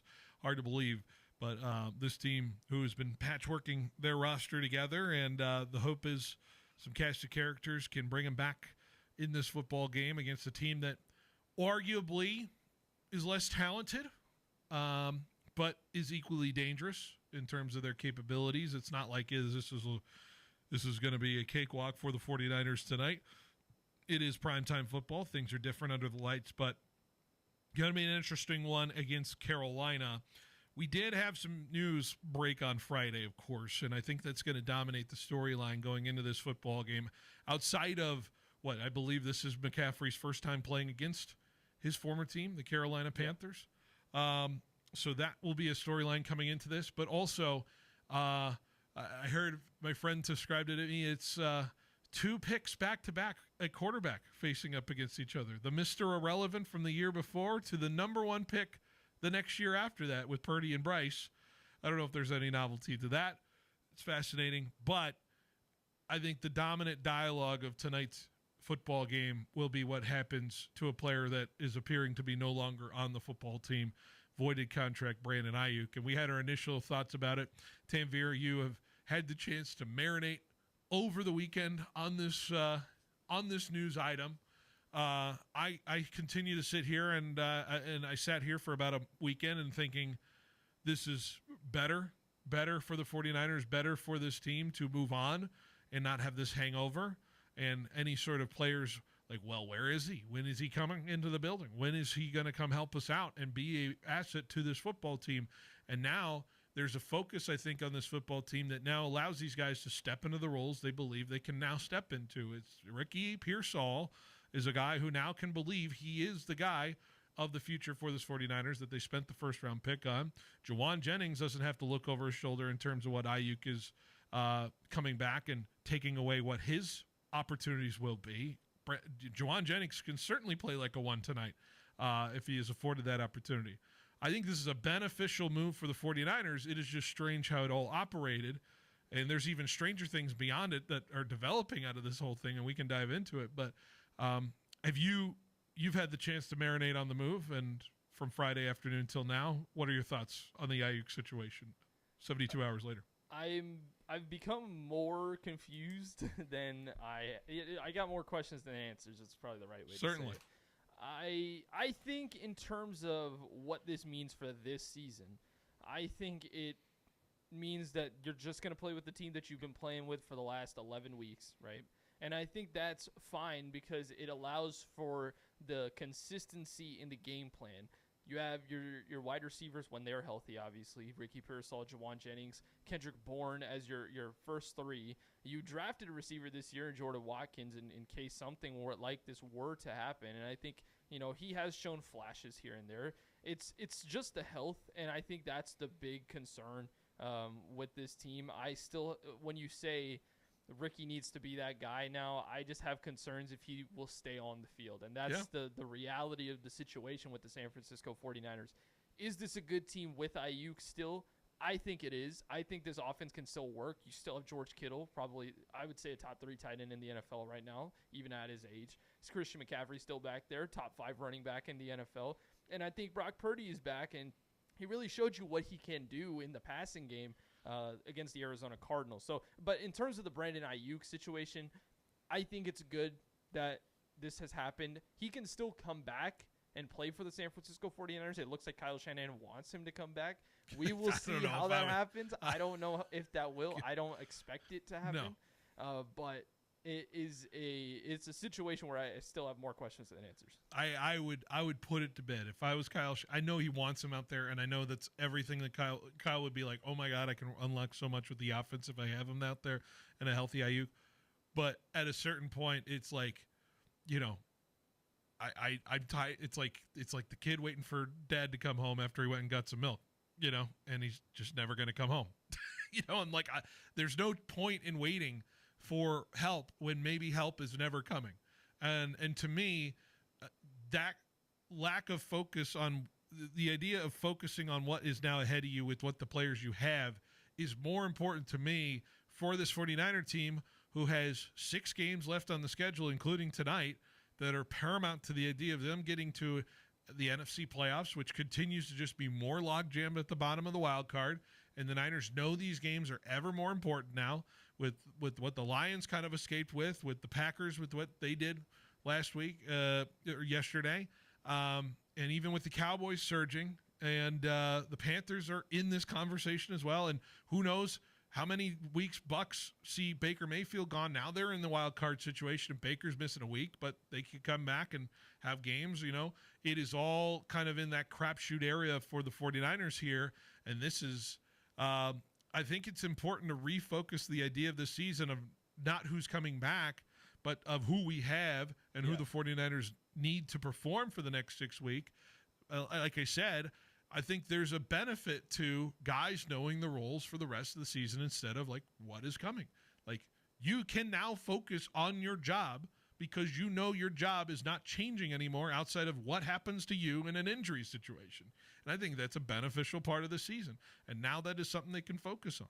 So the other big thing that I realized, the 49ers made this decision back in July before the season had started. And for that to happen and then you still don't make any massive moves just means to me that the Niners are just rolling with what they have right now. Jacoby Myers was out there if you wanted to. You know who somebody. Is out there? Yeah. Brandon Cooks. Yeah, Brandon Cooks. Right. We'll see if we'll now see you're what thinking. happens, right? But it presents a lot of ideas for me in terms of what this team can do long term. The short term is going to be the difficult part, in my opinion, because what do you do? How do you cater this offense without Brandon Ayuk? My mindset was always, okay, how is this offense going to perform when Brandon Ayuk comes back? And now that's not going to be a possibility. More than like a 95% chance it's not going to be the what's going to happen this year. Would you like it to be 100? Would you like it to say, forget it, I'm not planning on it? Like, would you rather it be that instead of the holding out hope? Yeah, probably at this point. I think that once you realize how much cap space you have, I'm just talking analytically, but not even thinking about it in terms of what the locker room, what the building feels like in the locker room, and yeah. So, but analytically, I think it'll be interesting to see what happens in the next couple of months. Oh, don't get it wrong. I think, we're both looking at it very differently. I'm looking at the human aspect of how this affects players and what they do. And, yes, Ayuk on this roster makes it way more of a potent offense out there. And honestly, maybe probably frees up a lot for the run game, which has been so log-jammed for what it has been, even though despite all the talent they have, to have what Ayuk can present as far as a deep threat. And let's be honest, I think it's been a struggle because Pearsall hasn't been able to be the deep threat that he's been in terms of it since week 3. And frankly, I think that's a direct result of why the Niners can't really run the ball totally effectively here, is the lack of deep threat. Kind of sounds like a team we play this Saturday in terms of it. But I hate going back to that. But regardless, I think the reshifting of the focus in terms of that, Ricky's got to be healthy now. Like Rick, you played a game. I one catch for 0 yards is not the statistics you want to see in terms of his return. I don't know how many snaps he got I don't know if you knew what his snap count was in that Cardinal game. Yeah, he didn't play like a full game for sure. I don't know what the exact snap count was, but I know he didn't play full game. Yeah, I would imagine we're going to see more Ricky tonight in terms of it. I'm assuming his participation in the week leading up into this game was a little more fuller than it has been in terms of it. And he will be a key piece in what I'm paying attention to. If he looks like Ricky from week 1 and 2, then I think the Niners are suited to be in a better spot moving forward. But if it continues to just be a cagey, snap count and just trying to make sure he stays healthy, I'd rather him be a full 100% healthy in terms of being on the field. It's a strange injury, but it continues to just be kicked down the can like Purdy's was. But I think he is the player I'm most interested in watching tonight. It's the most interesting part of what this Niners team has moving forward. Outside of it, like, we know what the defense is, which is just hang on for your dear life and see what happens against offenses. But in terms of what the Niners offense is going to win and lose games for them. I think the defense it is what it is. But that's kind of where I sit. Yeah, and that's why this whole situation has become what it is. If I truly think if this was some defensive player, we wouldn't be talking about it as much as we are right now. It's because the 49ers are so reliant on their offense, and all of their short-term goals are going to be based off of what this offense does. If this offense can score above 30 points a game, then you can rely on the defense to not give up that much, and maybe that can work out for you. But this season is now going to be in the hands of Brock Purdy in that passing game and Christian McCaffrey in that running game. And to lose a guy like Brandon Ayuk is going to affect that as well. Ricky Pearsall, it's going to be imperative that he is healthy for the rest of this season. I think Juwan Jennings is going to need to step up and be that number 2 wide receiver. And in a matchup against the Carolina Panthers, who have been able to get burned in the passing game, you saw that against the Saints with Chris Olave. They are inconsistent, as inconsistent can be, but we'll see. But those are the 2 players that you're going to have to watch out for, because of Brandon Ayuk being out, or even if he was there. Niners currently sitting in the 7th spot. Of course, they have a game in hand right now. They'll have a bye. They are, a win will get them to 8-4. They'd be in the 7th spot. Detroit could catch them, but Detroit, I don't know what the determining right now. Currently, it says the Niners are winning the tiebreak over Detroit based on best win percentage in conference games. So Niners are better in conference. That's a good thing. Keep in mind, Seattle slips here somewhere. Niners can be ahead of them in terms of the record because of the win in week 1. Although, let's be honest, week 18 matters a lot. Yeah, Niners are very good in the division right now in terms of it as well. Your losses are to Jacksonville, Tampa Bay, Jacksonville. We lost to the LA Rams. Yeah, and we lost to the Houston Texans. Texans and Jags are not the worst losses to have in your your calendar as opposed to other teams. Boy, it's going to be a fascinating one tonight. Is it? Let's go real quick. We had Ricky as my top player in terms of it. I'm sure is that your number one player you're looking forward to watching tonight from the Niners? Yes. Ricky Pearsall is going to have to be special today. Yeah. If I'm thinking of number 2, I don't know if I can pick anybody on the defense. I think like an Alfred Collins in the short-term situations where the initial, defensive line situations of Rico Dowdle not just going crazy, going through that first layer of the defense, like what's going to happen on that interior defensive line and what can it muck up between them and Carolina. Maybe that's my number 2, kind of looking at the game from that perspective, because I think Rico's the one that can destroy the Niners on defense if it's going to be that way. I'm not like totally scared of Bryce, but Bryce has been like not terrible.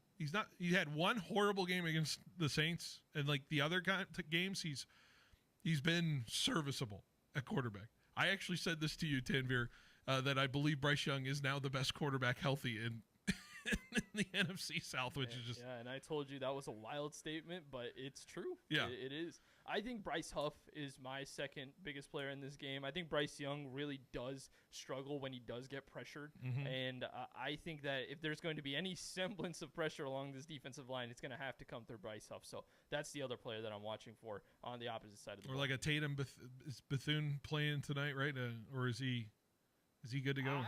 I don't know. I know he picked up an injury a couple weeks ago, so we'll see. Nick Martin, I thought, looked really good in lieu of losing a guy like Tatum Bethune. So yeah, we'll see. It is getting rough out there on the Bethune defensive side of the ball. is out tonight, so no, he is not playing.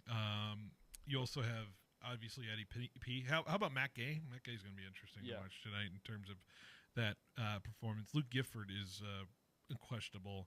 Robert Beal doubtful tonight for the 49ers in terms of the injury situation. So, and then I got a whole bunch of unspecified, but I'm assuming McCaffrey, Pearsall, Purdy, Trent, D, all good to go. Curtis, all of them. Curtis Robinson, all good.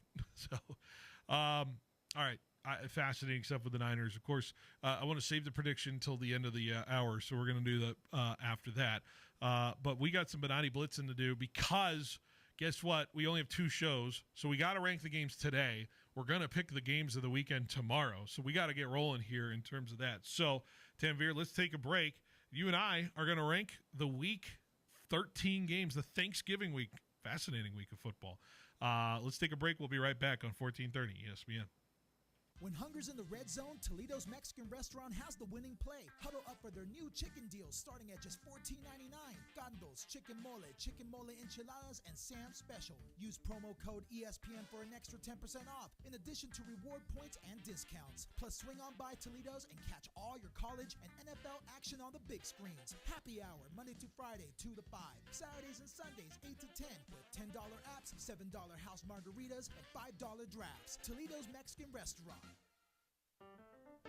I've heard that Thiessen Duker offers modern wealth management that's actually different, but I have no idea what that means. It means that Thiessen Duker uses advanced software designed to analyze every aspect of your financial life, from taxes to savings and investments. It allows them to show you a clear picture of how your money is working currently and opportunities for improved performance.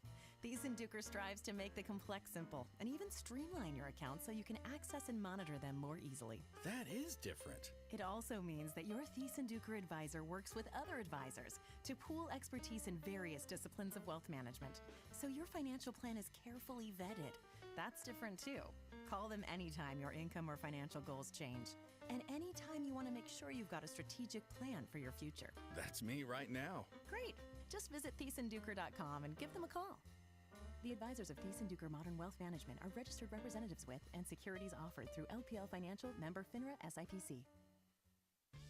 Get your business noticed and stand out from the crowd by visiting MegaPrints. Working with the Valley's most prestigious and high-profile businesses since 1998, we print and install custom-designed signs for businesses of all types and sizes. From yard signs to banners to wallpaper and fleet graphics, MegaPrints has the state-of-the-art capability to turn the signage you've dreamed of into a reality. Visit megaprints.com today to see our work and what we can do for your business.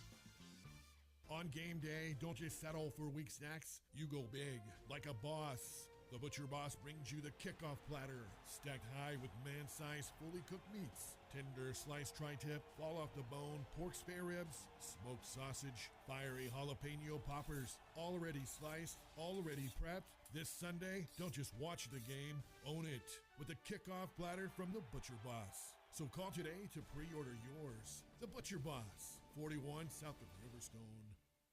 Here's a tip from All American Glass, Fresno's go-to since 1990. Hey, it's Isaac with All American Glass. When it's time to replace your windshield, here are 3 things to keep in mind. First, try to choose a shop that's a registered member of the Auto Glass Safety Council. Second, make sure the technicians working on your vehicle are knowledgeable and certified.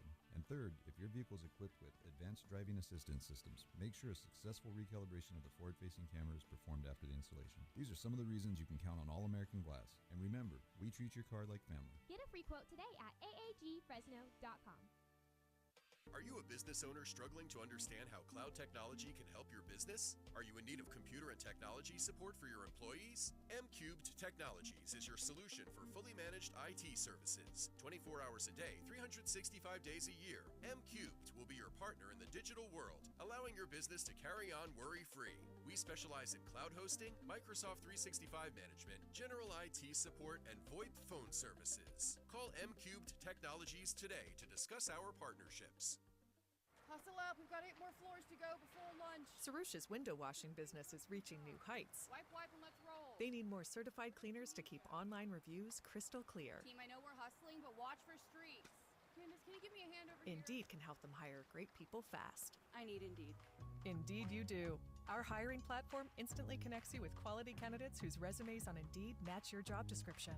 Visit Indeed.com/credit and get $75 towards your first sponsored job. Terms and conditions apply.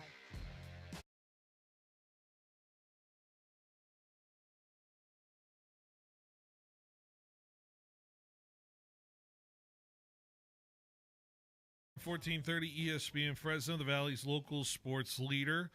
All right, we have one of my favorite segments we do, and we're doing it on a Monday because, yes, we only have 2 shows this week. We're going to be gone for the Thanksgiving break. So we have the Benatti Blitz brought to you by Grocery Outlet. Guess what? Thanksgiving right around the corner. You need that turkey. Grocery Outlet's got a special here. You spend $50 on your groceries at Grocery Outlet, and you will get a $5.99 turkey. Yes, right. The $5.99 for a turkey at Grocery Outlet if you spend $50 there. So be sure to go to our locations, southeast, downtown, northwest, and Kerman and Sanger locations for that special deal there. All right, week 13. We got 16 games to get to. Feel like I cooked on this list. I feel really good about this list. I can't wait. Some interesting takes to throw out here in terms of a game like these games. So, Tanver, are you ready for the Benatti Blitz? Yes, I am. Let's go. Thanksgiving week. No one is taking a day off. No buys. Still got 5 weeks after this, but everybody's playing. 16 games to rank, and let's get right to it. To my worst game of the week. Dolphins and Saints in Miami. The Dolphins are in an interesting head case in terms of the way they are constructed as a team coming out of the bye week. And,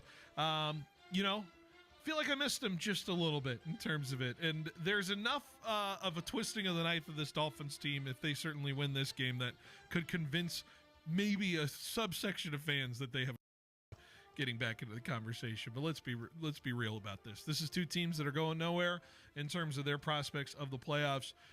Dolphins Saints ranks here on the very bottom for me in Miami. Yeah, bottom. I don't have it quite at the bottom because I think the Dolphins have sneakily become this team where I'm like, okay, don't you dare. It's all right. It's all right television. I don't hate it. I have this a little bit higher because there are some games where I think they could be dreadful. So. Next up, how about this one for your size? Jets and Falcons in New York. Who knows what's going on with this New York Jets team, but it's a soap opera every week. Just the dumbest decisions made by this football team, especially against Baltimore this past week, really let that game go out of their hands. And I'm just not interested in what Kirk Cousins can do in the cold New York sky on Sunday next week in New Jersey. It's just 2 teams, once again, that I feel like toiling around in nothingness. Irrelevancy. Jets Falcons sits here at the bottom. And whatever you just said is why I have this at my last place. Both of these teams, I don't think they have playoff hopes anymore, even though the Falcons did go to New Orleans and win that game. I think this is just going to be some boring football played. I think Kirk Cousins, if Drake London is healthy, should be able to pass on this defense.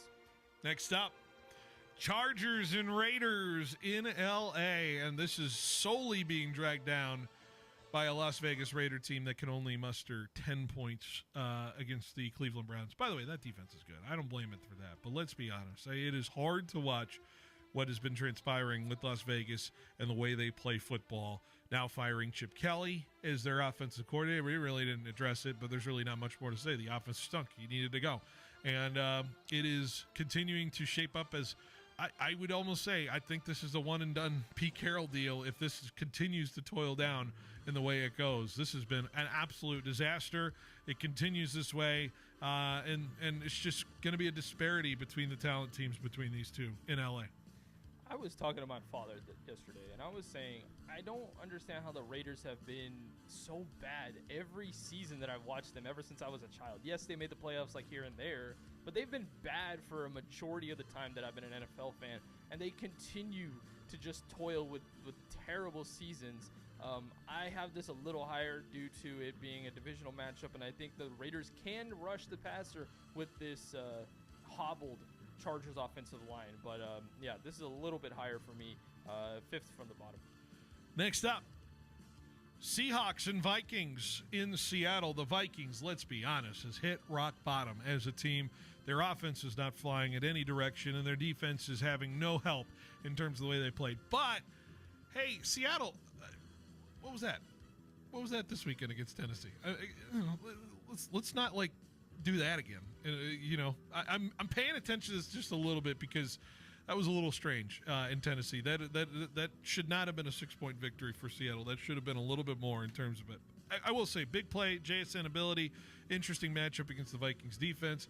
I think there's a little bit of juice in that matchup, but it is hard to watch J.J. McCarthy play quarterback. Yeah, there is a way that this game could be competitive between these two teams. JSN is on track to possibly destroying the single-season receiving yards record.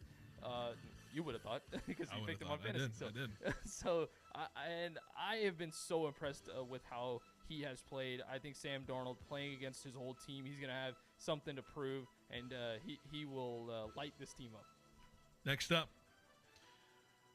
this next game has a caveat, and it is based on who's starting a quarterback for the Tampa Bay Buccaneers. But I got to make here Bucs and Cardinals in terms of this matchup. Let's be honest, it was not ideal football to watch Teddy Bridgewater try to struggle with that second half against the LA Rams. And yes, we know what the LA Rams are, which is a very good football team, maybe the best in the National Football League. But if the Bucs are going to be that way on offense, and if they are not that great on defense, I just don't know if there's two relevant teams right now that are playing it in terms of season like what the Cardinals are dealing with. The Bucs need a win here to just try to really salvage the season that has gone off the rails. Injuries have killed them. I just don't know if aesthetically good football will be played in Tampa between these two teams. Yeah, I had this a little higher, but Teddy Bridgewater versus Jacoby Brissett is not necessarily not where I want to be. That I wanted to see out of these two teams.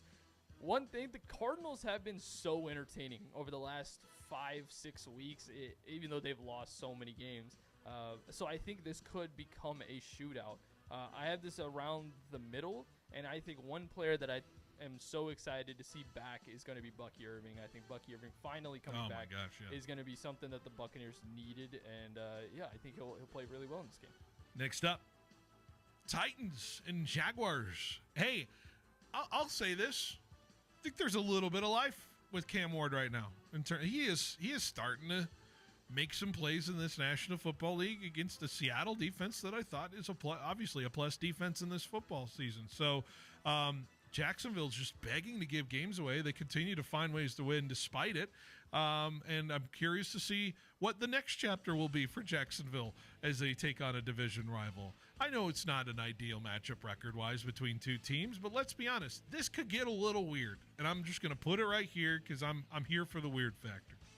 Yeah, this is second bottom for me. I have not liked the Titans playing off football for this entire season, and I think they're going to continue this. I think the Jaguars should go in and take care of business. But I do remember a game between the Jaguars when they had playoff hopes on the line. I think they did play the Titans, or maybe they played another division. I think it was the Titans, and they lost that game, and they got kicked out of the playoff picture. So this could be another way for the Titans to ruin the Jaguars' season, and that's the only saving grace for this game. I don't think that besides Travis Etienne, we're going to see much greatness out of this game. 2023, last week of the year, I believe. Yeah. And Asa will recall that horribly. Sorry I recalled that for him. Yeah, horribly. Next up, Sunday Night Football. Commanders and Broncos. NFL League office totally forgot to flex this game out. I don't know what they were doing. I don't know who was asleep at the wheel. I think they just kind of woke up and said, oh no, whoops. There definitely should have been another game there. But here we are. And the Commanders, who are just toiling in mediocrity because of the injuries and their defense and all of the horrible things that have been around this team. They can't run the football. Taking on a Broncos team who will surely, I will say, at least make this competitive out of their own, issues as a team that continues to play to the opponent that they have. The Broncos do not play aesthetically pleasing football games outside of, I think the Kansas City game was all right, coming off of a bye, but maybe competitiveness is what it is in terms of why this is where it is. But let's be honest, this should not be an interesting game. Yeah, I have this third from the bottom. I think there is a way where the Commanders can do something. The reason why they haven't had a lot of rush yards is because they've been behind in games so long. And I think this could be a game where the Broncos offense doesn't really do much, and it could be a little bit closer. And therefore, that rush offense is going to look a little bit better. But I certainly think that the Broncos are just going to shut this offense down, and Bo Nix will put enough points on the board to win this game. So this is really low for me as well. Next up, Monday Night Football. Patriots and Giants right here in the middle of it. I'm getting nervous about this Patriots team, let's be honest, with the injury situations, the lack of creativity in the red zone, which what they have shown against Cincinnati. That is a defense that they should have really showcased how great Drake May has been this season. And I'll be straight up honest with you, I think Drake May forgot how to throw a football for about a quarter in that football game. It was alarming. Not a consistent run game out of this Patriots offense, and I think there's issues with the line from that football game. Things are getting a little tired in terms of their ability to stay healthy. The Giants could be a foil for them in this football game, especially with the way they play offense. So with big playability, Jameis is suddenly slinging it around. Who knows if he's going to be the starter? Even if with that, Jackson Dart could also be a very formidable quarterback. I think it'll be a close game on Monday Night Football. Maybe I'm underselling it a little bit, but I put it here just in the worry of my own self-interest with this Patriots team. Yeah, a lot of history between these two teams. Don't like it. Personally, I know you don't like it. But I think this is going to be a really fun game, and that's why I have it at 6th. I think that Travion Henderson could have an absolutely dominant day like Jahmyr Gibbs did in this last week against this Giants defense on Monday Night Football. But I think regardless of who's quarterback, we could see a good back and forth between these two quarterbacks. And I do eventually think that the Patriots should pull away, but Jameis or Dart can keep it close. And so I think this is going to be a very entertaining game regardless of score. So this is 6th for me. Well, I think the Giants are like the worst in one-score games right now this year. So yeah. It's been like they've been so many close but no cigar situations. Next up, I got the Browns and the Niners here. I think it's the chess match of what Myles Garrett will be doing and what Kyle Shanahan will hope to do to avoid what his impact is. And it's not just him. This defense has been phenomenal this year. But I also look at the other side and what kind of trouble Quinshon Judkins could provide against this 49ers team, who he has. I'll tell you this. Give me 4 or 5 good more weeks of Quinshon Judkins, and I think there's a conversation to be had about Rookie of the Year with him in terms of it. But we're a long ways to go. We got 7 more weeks of football left, and I think this is going to be an interesting game despite the record between both teams. Yeah, this is going to be the 4th best pass offense versus the team that's currently sitting at 4th before Monday Night Football in passing yards. So that's the big matchup that I want to see. We were talking about how Myles Garrett is an absolute monster right now, and that defensive line is playing out of its mind. So I think this could be a good chess match. I think this could be similar to the game that we saw between these two teams in 2023 when the Browns won. against the undefeated 49ers at that point. And so this is going to be a big game for the Niners playoff hopes. So I have this a little bit lower in the middle, but I think this could be an entertaining game for sure. I'm at my number 7 game of the week, and that's going to be Panthers-Rams in Carolina. And the Rams are flying high, playing well, heading to the East Coast, and I would just warn it just a little bit. Sometimes it's too good to be true. Sometimes with teams that go on the road, but this Rams team is as good as it can be as a National Football entry into being a top team in the NFL. I have this kind of hedged at number 7 because what if the Panthers do win tonight? What does that now do for them if they are first in the NFC South heading into this game? Or are they ready to take a leap and beat the Panthers or beat the Rams in terms of that? That's a conversation that's a long ways away. But I'm interested because I think these are two teams that could be in the playoffs moving forward. Yeah, I have this at number 8, so dead in the middle. I truly do think that the Panthers will be fighting for an NFC South championship by season's end, and this is going to be a big game to see which side I'm on. Am I on the Bucs side? Am I on the Panthers side? But the Rams can do no wrong right now. They're flying. They are running on all cylinders, and I think they're going to blow out the Panthers in this one. So I think this could be a very tough game for them. Next up, my first Thanksgiving game into the entry here. Ravens and Bengals here at number 6. And the return of Joe Burrow is fascinating to me. What will it look like? It certainly will look like it won't have T. Higgins into his arsenal to start, but you will have Jamar Chase back, and they'll look to maybe ruin the Ravens' run of coming back from the dead and being a team above 500 and being in first place in the AFC North. Now, I don't think the Ravens have convinced me that they are a good team just quite yet. They continue to just kind of play the schedule they have and survive and advance through week by week. But I certainly believe there's a possibility of upset here with this Bengals squad. I think this is going to be a fascinating game. And let's be honest, if Lamar can't score on this defense, I think there's serious issues for the Ravens. Yeah, we're going to see this linebacking core for the Cincinnati Bengals be tested, and as we all know, this linebacking core for the Bengals is pretty terrible. And so it's going to be on Joe Burrow and Jamar Chase to put up an absolutely insane, perfect performance, basically, against this Ravens defense, which has been playing all right over the last couple of weeks. Yes, I do agree with you. If Lamar Jackson can't score on this Bengals defense, I should say, this is going to take the Ravens out of the Super Bowl image for me personally. But I still think that they will be able to score on this team, and therefore I think this will be a good game. Next up, this game snuck up on me on why it got so high, but I don't know. I think Steelers-Bills is an interesting one just based off of the idea that there's another peak pass rusher that could be attacking Josh Allen on this offense that could disrupt this game, and TJ Watt and the Steelers defense. I wonder what kind of pressure he'll provide, and can they wreck the game for this Bills team? Bills got to respond here. Got to respond offensively in this football game. Run at the ball. They should be able to do so against Pittsburgh, but the matter is, how pass happy can they get in this football game? Is Rodgers back in this football game as well for the Steelers to at least provide some sort of different offense around it? I think there's a multitude of ways this game could go. That's why I got it number 5. I think it's a fascinating one. I think it's in the late window on CBS, so I look forward to that. I also have this at number 5. This is going to be a rematch of the playoff game last year where the Bills dominated 2 years ago where the Bills dominated the Steelers. I am not putting this at 5 because of the actual play on the field. I'm more or less putting this at number 5 because of the stakes. This is going to be the number 7 team in the AFC versus the number 8, so this could have huge implications on the wild card race, especially if the Bills can't reach the Patriots for the division crown. So I have this at number 5 just solely based on the stakes that this game is going to provide. Number 4, I have the second Thanksgiving game of the entry here. Lions and Packers, the morning entry for Thanksgiving Day.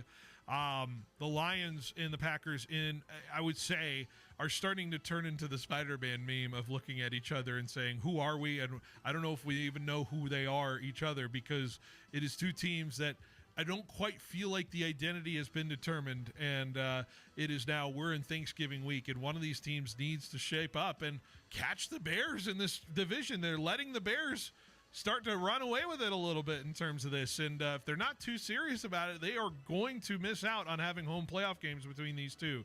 I think both teams have flaws. I think both teams are in serious need of shaping up before the end of this season. And one of these teams is going to obviously get boosted after this win on Thanksgiving Day. It's just a matter of who.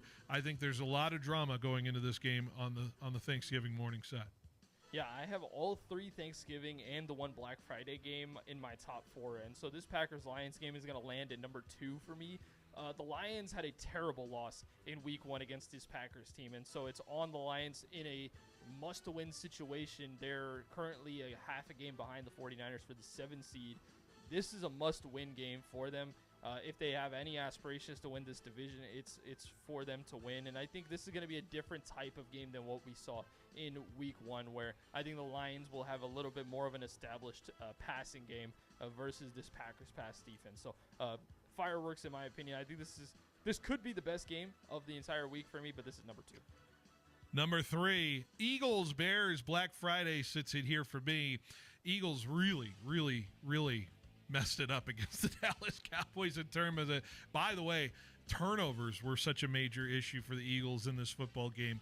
And guess what? They go up against a team who loves to turn you over. This is not an easy game for the Philadelphia Eagles. And if they do not shape up their mistakes, they easily could lose to this Bears team who I don't think anybody outside of Chicago is. I don't even think people in Chicago are believing this team should be 8-3 and where they are. But here they are, and a potential 2 seed in the NFC conference right now. And if they go and win this game, suddenly we're going to have serious conversations about what Chicago is and what they can be. Caleb Williams, outside of a fumble yesterday, has been almost perfect in terms of not turning the ball over.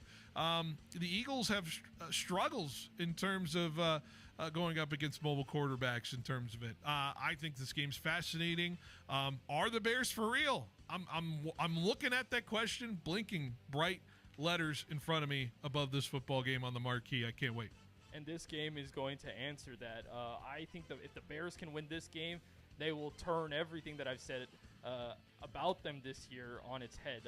I think this is going to be a good game because both of these teams have played really close games over the last 3 weeks. The Eagles have played one possession game in the last 3 weeks. The Bears have played a one possession game in the last 4 weeks. And the Eagles are currently 2-1 in those games. The Bears are 4-0. So both of these both these teams have been known to play close games. And this is going to be a shootout one way or the other. I think both these teams need this win, and it's going to be big. Whoever can come out with the W, especially in the NFC playoff picture.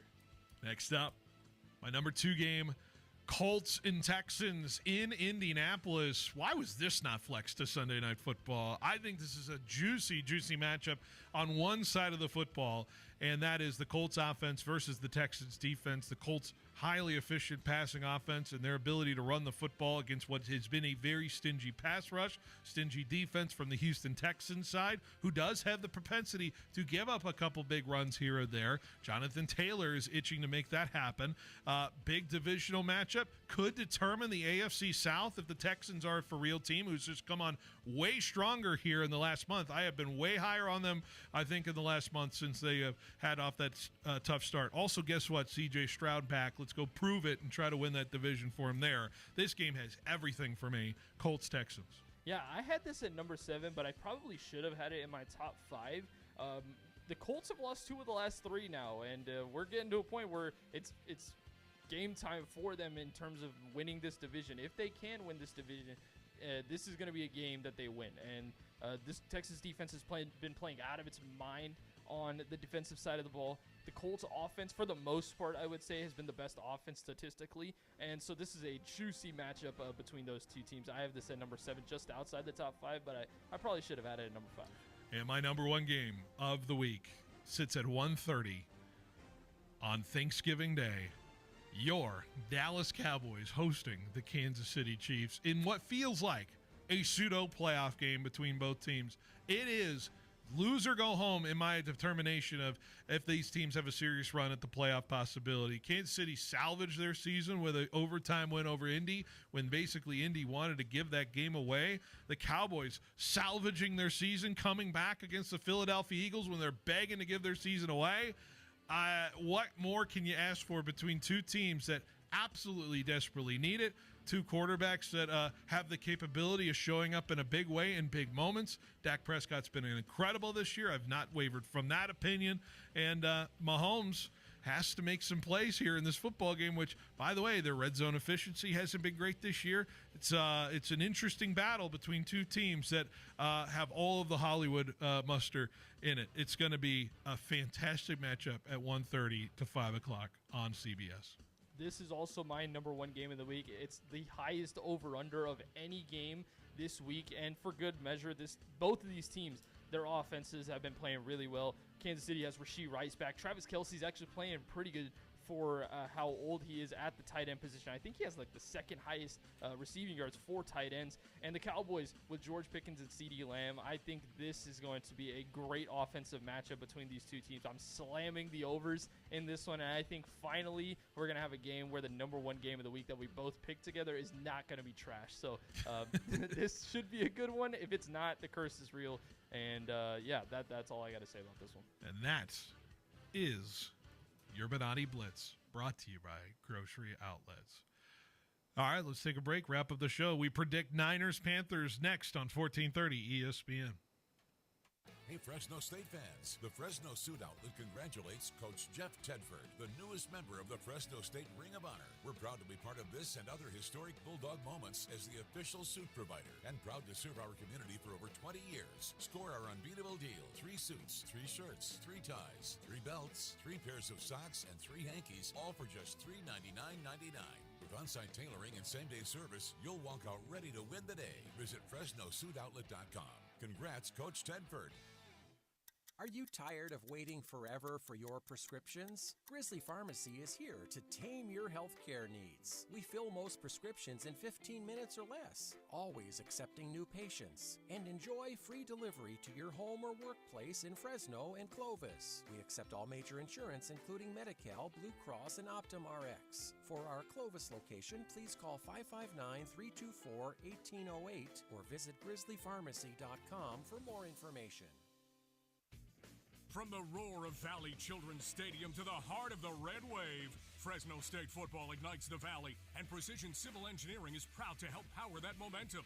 Named 2024's best engineering firm by the Business Journal, Precision Civil Engineering delivers top-tier planning, surveying, and design building, the backbone of the Central Valley.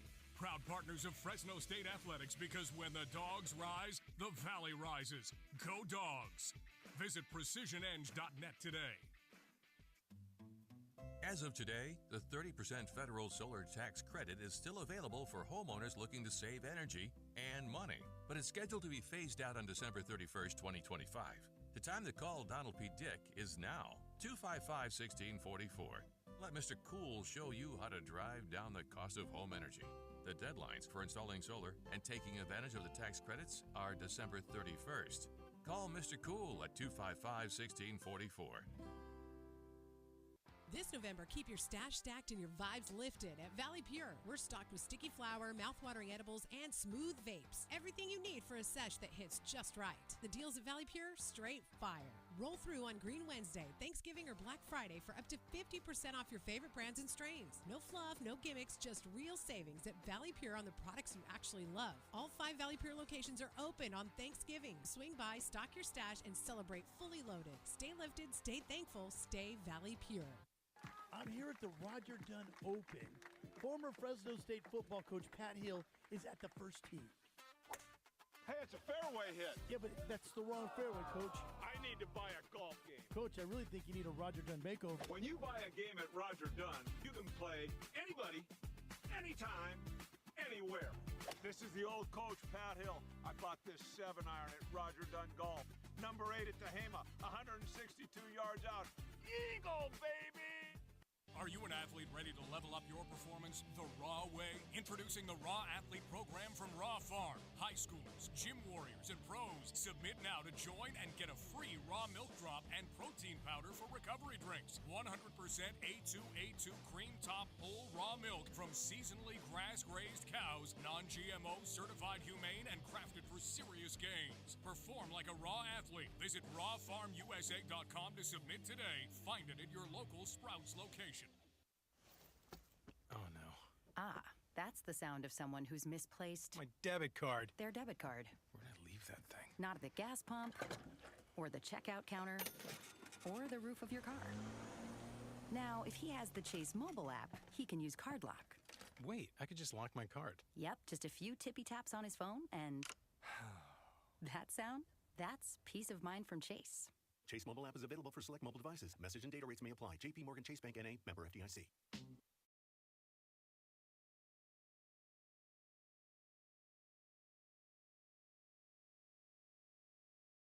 The bench here on 1430 ESPN Fresno, the Valley's local sports leader. Before we get into Niners-Panthers tonight, just a reminder of the schedule. We'll have our show tomorrow.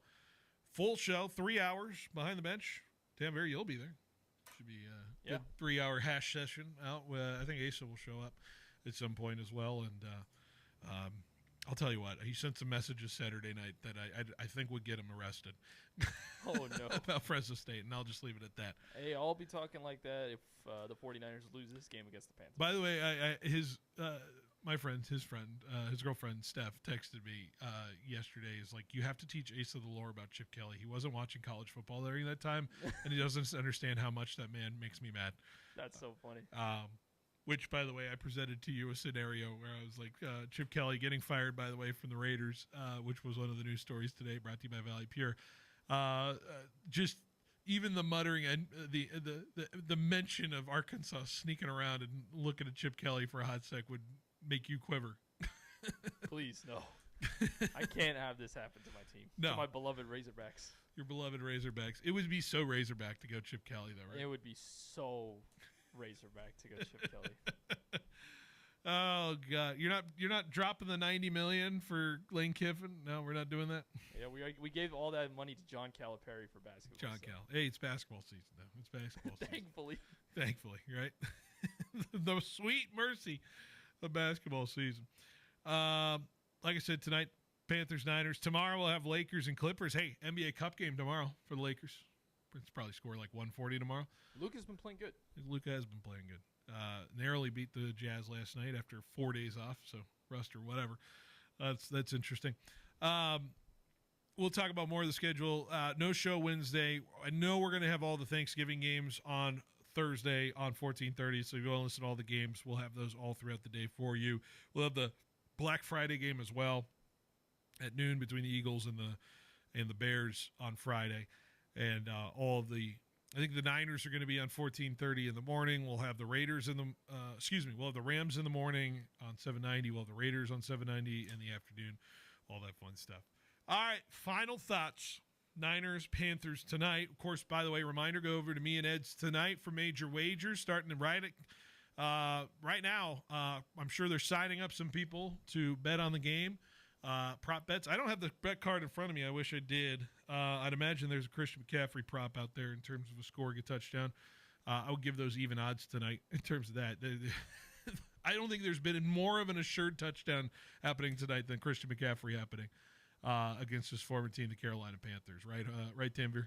Yeah, I think he's going to have a really big game. I think this Panthers I don't know why I said it like that. The Panthers. The Panthers.